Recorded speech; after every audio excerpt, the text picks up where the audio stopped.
Hi, my name's Aaron, and I have a question about timing chain. I'm curious what this noise is. I'm going to start it up. I don't know if you can tell with the camera, but does that sound like a loose chain slapping?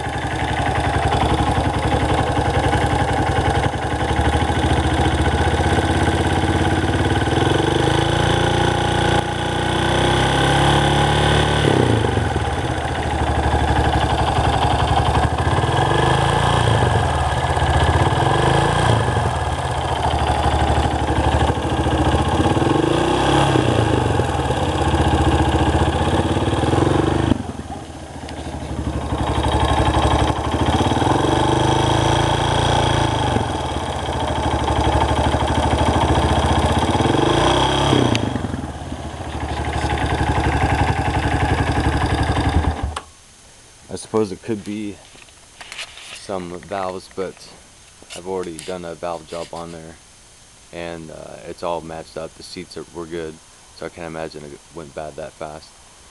But if anyone can give me any pointers, I'd appreciate it. Thanks.